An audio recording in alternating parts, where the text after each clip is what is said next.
Do you think that Jason Liberty is pushing away more and more long-term loyal cruisers? Good question. A lot of people are putting a lot of blame, I guess, on Jason Liberty, who's the Royal Caribbean Group CEO. So remember, real quick, there's Royal Caribbean International, which is what we're talking about. There's Celebrity. Those are the two cruise lines, right? And also Silversea. But they're all owned by Royal Caribbean Group. Royal Caribbean Group is the parent company to Royal Caribbean International, Celebrity, and Silversea.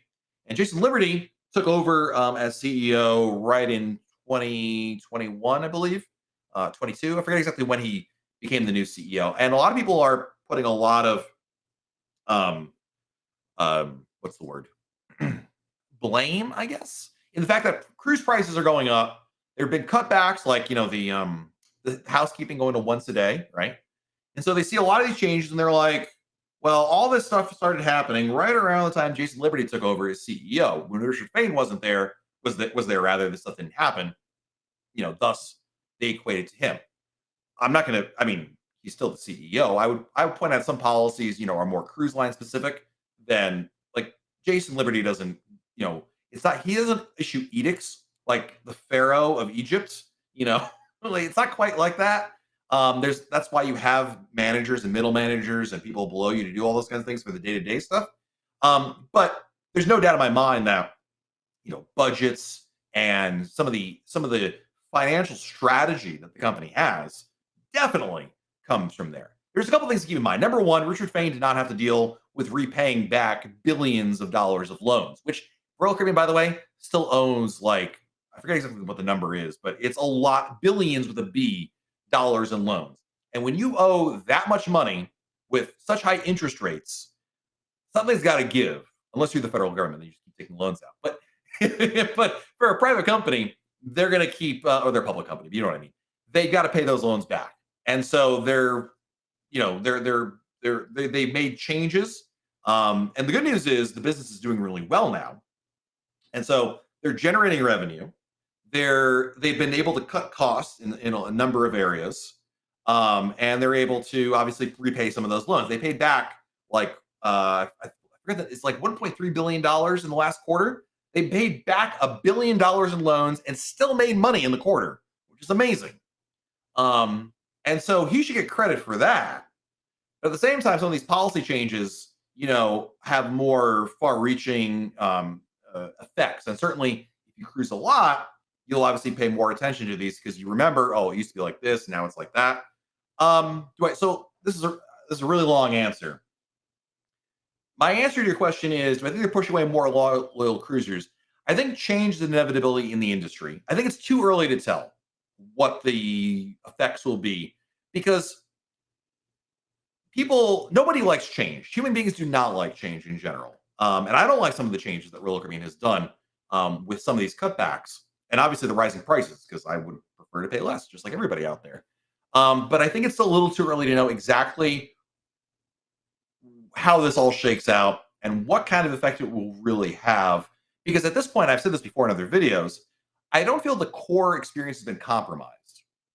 I think they've kind of shaved off some of the stuff on the peripheral. The stateroom attendant thing sounded worse than it was. I kind of like the main dining room changes, quite frankly.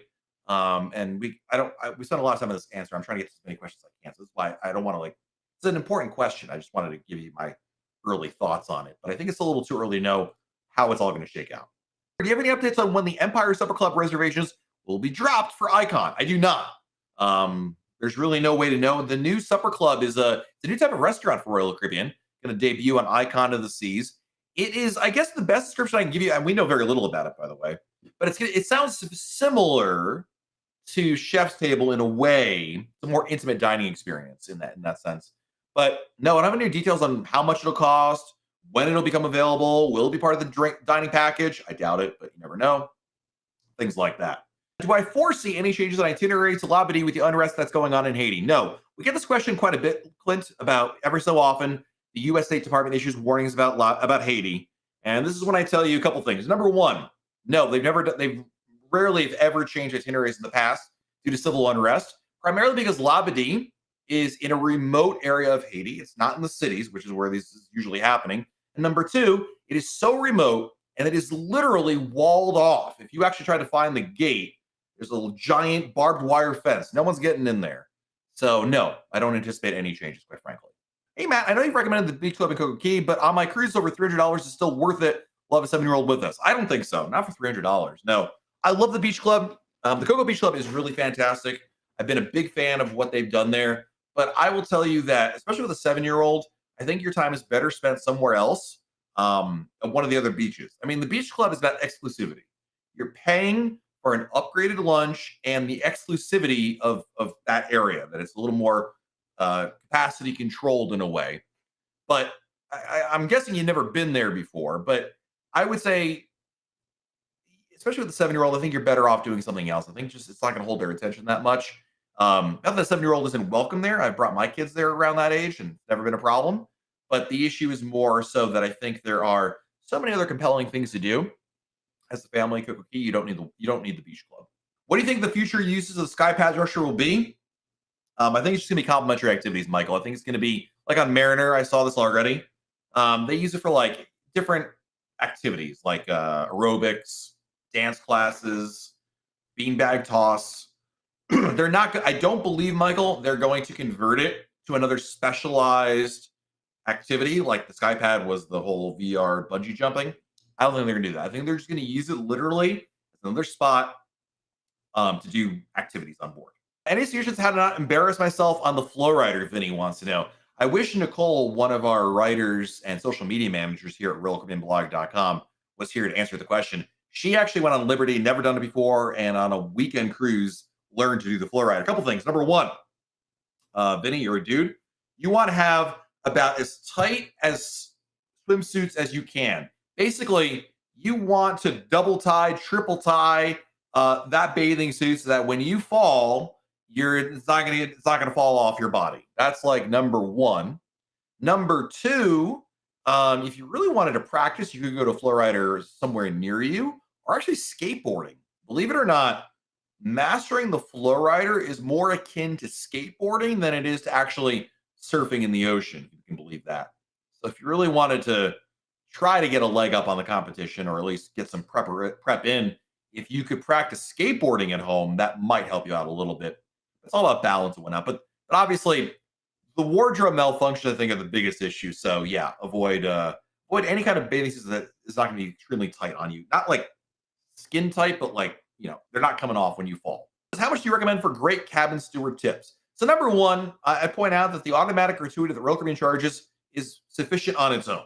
Now, you use the word great cabin steward tips. And that's important because I think what you're saying is, well, what if they really go above and beyond? And in that case, it's whatever you're comfortable with. I mean, I think it depends, quite frankly, on the length of the sailing, how many people are in your cabin, and to what extent they really went above and beyond and really stood out in your mind, right? Whether it's $20 extra, $100 extra, whatever, I don't think there's a right or wrong answer. And I will say that it does vary, though, whether or not I'm sailing by myself, or it's just me and my wife, or my kids are there too. I think that does factor a bit. But you should look at it as the automatic gratuities are already like the bulk of that gratuity, and you're just adding on to that as extra. It's like frosting on top of the cake. Where to stay in Galveston? In the Strand neighborhood is where I would stay. The last time I stayed near the seawall, I didn't go swimming or anything. I didn't care because I was going on a cruise. So I don't think the Strand is better because the Strand has more to do. It's closer to the cruise port, and there's a lot of restaurants and things. So I'd recommend the Strand, Strand. It's a neighborhood in Galveston. If you want to save some money, you can stay off Galveston Island in Texas City, or I think it's League City, maybe is the name of the town. But I think staying in Strand is where I would recommend because it's just far more convenient. Is there a discount for kids under 3? No, yes and no. So it's kind of confusing. There is not a different fare for kids versus adults. But if your child under 3 is a third or fourth passenger, then they can be cheaper because the price when you're a third or fourth passenger in the same room as 2 other passengers is cheaper. In some cases, Dynasty, actually there's kids sail free, which is a promo that Royal Caribbean offers, assuming you don't you qualify for it, because there are a lot of blackout dates. But if you can qualify for it, then they will have free cruise fare, which is really nice. Will there be a new ship coming to Israel anytime soon? Ani choshev shelo. I really don't think there is going to be a new one soon. I mean, Israel is a really new cruise port for Royal Caribbean. and they're trying to like fill out the demand there. Not to mention the fact that the ports that you can go to from Israel, Greece primarily, Cyprus, they really well Cyprus can handle a big ship, but Greece can well they can't. That's a lie. That's not true, Matt. Okay, I'll take all of that back. I think really my first answer is still accurate. That I think that they're just Israel is still it's a new cruise port. Demand is still much lower there than other other ports like Rome or Barcelona. And so I think they're going to put a ship that they think is going to be appropriate for the demand that they get from there. So maybe in the future, years from now, if the cruise market grows a lot in Israel, but as for right now, I think no, I don't see that happening. What is the latest we can cancel an excursion and get our money back? So before the cruise, you can cancel up to 48 hours before you're sailing. Go to the cruise planner or call Royal Caribbean. I think the cruise planner is easier. Hit the cancel button, boom, money back. When you're on board the ship, by default, if you try to cancel your shore excursion with at least 48 hours, they'll give you onboard credit back as the credit. Now, if you don't spend that onboard credit, which is pretty hard to do, you'll get that back as a refund at the end of the cruise. But again, if you already bought $100 worth of whatever, drink, spa, and you get onboard credit, it's going to go off that. So hope that makes sense. So how much cash should you bring on a 3-day cruise? Well, it really depends on, are you going to gamble? Are you doing things in port that would be extra, like in Nassau primarily? Are you buying souvenirs? And then tipping primarily porters and on embarkation day and disembarkation day.